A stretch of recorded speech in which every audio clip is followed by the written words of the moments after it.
नमस्कार दोस्तों, क्या आप लोगों ने अभी तक आदिपुरुष फिल्म को देख लिया है? अगर देख लिया, आप लोग कैसा लगा मुझे कमेंट करके बताओ। अगर नहीं देखा, मेरा रिक्वेस्ट है आप थिएटर को जाके मत देखिए। आप बाद में मोबाइल में भी देख सकते हैं या यूट्यूब में भी देख सकते हैं, बाद में आ जाएगा, आप फिक्र मत कीजिए।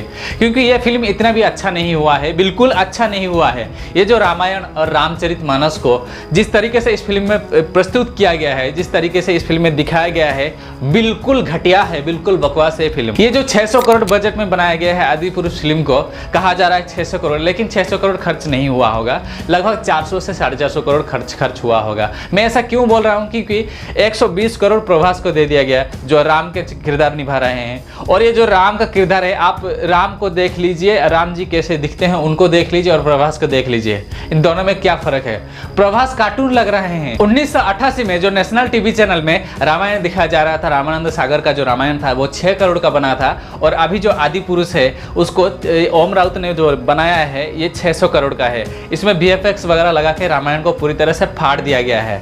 और उस समय रामायण को पूरी तरह से रामचरितमानस और रामायण को पूरी तरह से डिटेल्स में दिखाया गया है। और आज भी वो लोगों के दिलों में, हमारे देश के लोगों के दिलों में, सिर्फ हमारे देश में नहीं, देश के बाहर भी लोगों के दिलों में घर बना के बसा हुआ है। और उसी को लेके अभी ये जो आदिपुरुष है इसको हेट किया जा रहा है। और हेट भी करना चाहिए, क्योंकि इसमें इतना भी डिटेल्स नहीं दिखाया गया है। सबसे पहले बात करते हैं दोस्तों राम जी के बारे में। ये जो आदिपुरुष में राम जी को दिखाया गया है प्रभास के तौर पर, इतना बड़ा मूछे रखा गया है और पूरी तरह से VFX के तौर पर उसको जो जितने सारे जंगल दिखाया गया है, रावण जो अपहरण करता है सीता को और जो चमगादड़ में बिठा के ले जाता है, उसके बाद जो राम जो दौड़ता है, ये जो फिल्म है आदिपुरुष, इसमें जो भी दिखाया गया है बिल्कुल बकवास दिखाया गया है। इससे पहले 1988 में जो अरुण गोविल ने जो राम जी का किरदार निभाए थे वो बेहतरीन था। ये जो आदिपुरुष से आदिपुरुष और वो जो रामचरितमानस और रामायण को लेके जो बनाया गया था रामायण सीरियल, वो बहुत बेहतरीन था। शायद उस समय इतना ज़्यादा VFX भी नहीं था। 1900 दशक में इतना ज़्यादा एडवांस टेक्नोलॉजी नहीं था जिसकी वजह से राम जी को अच्छी तरह से प्रेजेंट किया जा सकता है। लेकिन अरुण गोविल ने जो राम जी का किरदार निभाया था बहुत बेहतरीन तरीके से निभाया था। और एक एक वर्ड्स को लेके वो पूरी तरह से जैसे कि वो हकीकत में राम जी है। अरुण गोविल कहते थे कि मुझे ये किरदार मिला है कि मैं महान हूँ, मैं राम जी का किरदार निभा रहा हूँ। वो ऐसे कहते थे, राम जी की तरह कोई भी नहीं बन सकता, मैं भी नहीं बन सकता। अरुण गोविल ऐसे बोल रहे थे। लेकिन हाँ, मैं राम जी का किरदार निभा सकता हूँ। 1988 में रामानंद सागर ने जो रामायण बनाया था वो 80 एपिसोड का था और एक एक एपिसोड 30 मिनट या 40 मिनट का था। आप कैलकुलेट कर सकते हैं 80 एपिसोड, एक एक एपिसोड 30 मिनट का, तो लगभग 2500 घंटा से ज़्यादा आ रहा है। और एक एक एपिसोड को शूट करने के लिए उस समय 3 महीने का समय लगता था। तो आप सोच सकते हैं कितना समय दिए होंगे रामायण को बनाने के लिए। और अभी ये आदिपुरुष है, आदिपुरुष को बनाने के लिए लगभग 1 साल से 1.5 साल लगा होगा। पूरी तरह से ये जो दिमाग लगाए हैं आदिपुरुष वाले, वो पैसा छापने के लिए। वो पैसा छापो, कोई दिक्कत नहीं है, सही चीज़ को दिखाओ और अच्छी तरह से दिखाओ। उस समय जो अरुण गोविल ने जो राम का किरदार निभाए थे, उस समय उनको एक एक जो वर्ड बोलने के लिए 1000 बार सोचना पड़ता था। मेरा प्रभास भैया से एक रिक्वेस्ट है, प्रभास भैया आप जो साउथ फिल्म बना रहे थे SS राजामौली और आपके जो तेलुगु इंडस्ट्री में जितने सारे प्रोड्यूसर डायरेक्टर थे, वो ये जो बॉलीवुड इंडस्ट्री के जो प्रोड्यूसर डायरेक्टर हैं उनसे बहुत बेहतरीन हैं। मैं ऐसे क्यों बोल रहा हूँ? देखो, जैसे SS राजामौली है, वो आपका फिल्म बाहुबली 1 और बाहुबली 2 को बनाए, उस जिसके दौरान बाहुबली 1 भी सक्सेसफुल रहा, बाहुबली 2 भी सक्सेसफुल रहा। और उसके पहले भी आप जितने सारे फिल्म बनाए हैं, चाहे रिटर्न ऑफ रिवल हो, और उससे पहले जितने सारे फिल्म आप बनाए हैं, वो सबसे अच्छा और पसंदीदा फिल्म था प्रभास भैया का, आपका ही।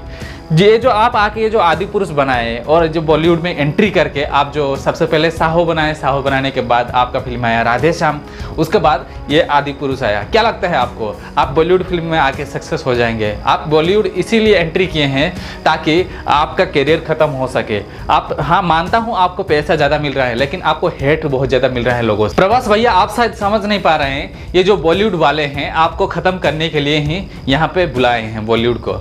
आपको पैसा मिल जाए, हाँ मिलेगा। आपको तो बाहुबली में भी पैसा मिल रहा था, आप 100 करोड़ चार्ज किए थे, और ये आदिपुरुष में आप 120 करोड़ चार्ज किए हैं। हाँ मैं मानता हूँ इतने ज़्यादा पैसा आप चार्ज किए हैं। आप अगर पैसों के चक्कर में हैं, बॉलीवुड में एंट्री कर रहे हैं, तो कोई दिक्कत नहीं, बॉलीवुड में रहें और करियर खत्म हो जाएगा। मैं आपसे रिक्वेस्ट कर रहा हूँ कि आप जल्दी से जल्दी ये जो बॉलीवुड है, बॉलीवुड छोड़ के आप तेलुगु इंडस्ट्री हो या तमिल इंडस्ट्री हो या कन्नड़ इंडस्ट्री, आपका तो तेलुगु इंडस्ट्री है, आप तेलुगु में फिल्म बनाए। तेलुगु सुपरस्टार महेश बाबू ने एक बात कहा था, उन्होंने कहा था कि ये जो बॉलीवुड इंडस्ट्री है मुझे अफोर्ड नहीं कर सकता। ये बात बिल्कुल सही है। जितने सारे तेलुगु इंडस्ट्री के हीरो हीरोइन और तेलुगु इंडस्ट्री के एक्टर हैं उनको बॉलीवुड वाले अफोर्ड नहीं कर सकते। सिर्फ पैसों के मामले में नहीं, कुछ भी, चाहे फिल्म मेकर्स हैं और फिल्म जो प्रोड्यूसर है और डायरेक्टर है, एडिटर है, वो तेलुगु इंडस्ट्री बहुत ऊपर है ये जो हिंदी बॉलीवुड इंडस्ट्री से। भगवान राम जी के बारे में अगर मैं कुछ बोलना चाहूँ तो उनके बारे में जितना भी बोलूँ उतना ही कम है, क्योंकि सबसे पहले सत्ययुग आता है, सत्ययुग आने के बाद त्रेता युग आता है। त्रेता युग में भगवान राम जी का जन्म हुआ था।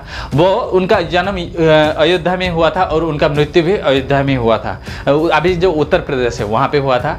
अगर उनके बारे में बोलूँ आपको, ये जो त्रेता युग है, त्रेता युग में भगवान विष्णु का अवतार है भगवान राम जी, यानी कि भगवान विष्णु जो इस सृष्टि को बनाए हैं उनका ही अवतार है राम जी।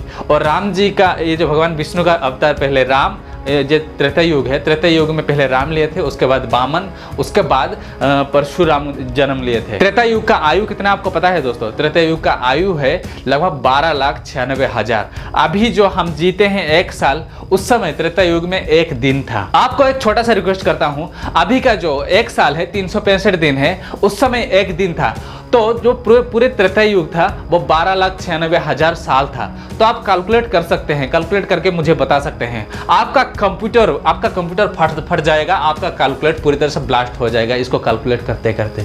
भगवान विष्णु का अवतार जो है, ये जो सत्ययुग है उसमें धर्मा, और हमारे त्रेता युग है उसमें राम जी और वामन और परशुराम, और उसके बाद आता है द्वापर युग। द्वापर युग में भगवान श्री कृष्ण आए थे, भगवान विष्णु का अवतार स्वयं वो उतरे थे, ये जो त्रेता द्वापर युग है उसमें। उसके बाद अभी आया है कलयुग। कलयुग में भगवान जगन्नाथ और अलग अलग अवतार हैं भगवान विष्णु का अवतार। तो आप उनके बारे में, ये जो भगवान विष्णु के बारे में मैं अलग सा वीडियो बना दूंगा, अब आप मुझे कमेंट करके बताना। ये जो साइड में तस्वीर देख रहे हैं ये है अरुण गोविल जी। इनको आज भी लोग देख के हाथ जोड़ के प्रणाम करते हैं, राम जी भगवान राम जी कह के बुलाते हैं। तो आप यकीन कर सकते हैं 1988 में वो जो काम किए थे उसका जब फल अभी तक उनको मिल रहा है, अभी तक उनको भगवान राम जी के तौर पर देखते हैं, क्योंकि कलयुग के कोई भी इंसान भगवान राम जी को नहीं देखे हैं। तो राम जी के अवतार में अभी उनको देख रहे हैं, उनको अभी प्रणाम करते हैं, पूजा करते हैं। तो आप सोच सकते हैं कितना महान इंसान है वो।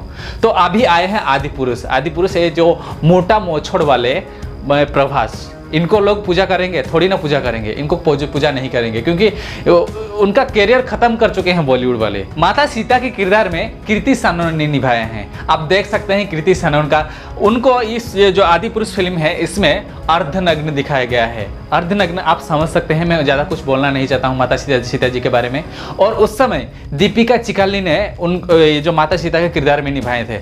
अभी उनका एक वीडियो वायरल हो रहा है उनके इंस्टाग्राम पे, आप ये वीडियो देख सकते हैं। उनके वीडियो में ना तो कोई उनके चरित्र को कोई उंगली नहीं उठा सकते, पहले तो ये बात है। और ये जो अभी जो आदि पुरुष बनाए हैं उनका चरित्र पूरी तरह से साफ साफ दिख रहा है। ये जो कृति सनन है उनको ऐसे ही जो आदि पुरुष मेकर्स ने ऐसे उनको बनाए हैं। माता सीता के चरित्र के ऊपर इसीलिए उंगली नहीं उठा सकते क्योंकि जब राम को वनवास भेजा गया उनके साथ माता सीता भी आने का सोचा।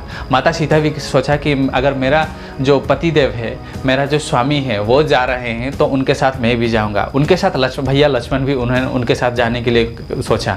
तो उन तीनों ने वनवास जाने के लिए सोचा और वनवास गए। वनवास जाने के दौरान माता सीता एक कोठी पे मौजूद थे, मतलब छोटा सा कुड़िया घर जिसको कहा जाता है, वहाँ पे मौजूद थे। और रावण आते हैं, उनका अपहरण करके ले जाते हैं भिक्षा मांगने के दौरान।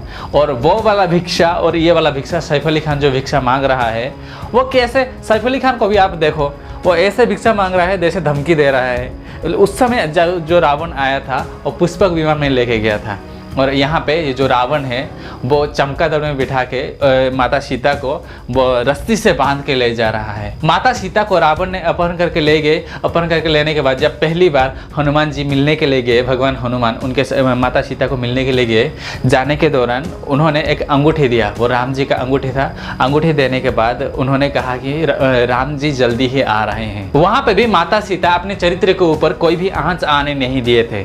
भगवान राम जी का जो भाई है लक्ष्मण, 1988 में जो लक्ष्मण थे उनको देख लीजिए, उनका जो नाम है सुनील लहरी, जबकि लक्ष्मण का भूमिका भी बहुत अहम है रामायण में। ये आदिपुरुष मेकर्स को क्या ही पता है रामायण और ये जो रामचरितमानस के बारे में, कुछ भी नहीं पता। रावण की बात करूँ तो दोस्तों, रावण का आप देख लीजिए, उस समय 1988 में अरविंद त्रिवेदी ने रावण बहुत बेहतरीन तरीके से निभाए थे। वो एक ब्राह्मण थे, ब्राह्मण होने के दौरान रावण भी हकीकत में जो त्रेता युग में रावण जो थे वो भी एक ब्राह्मण थे।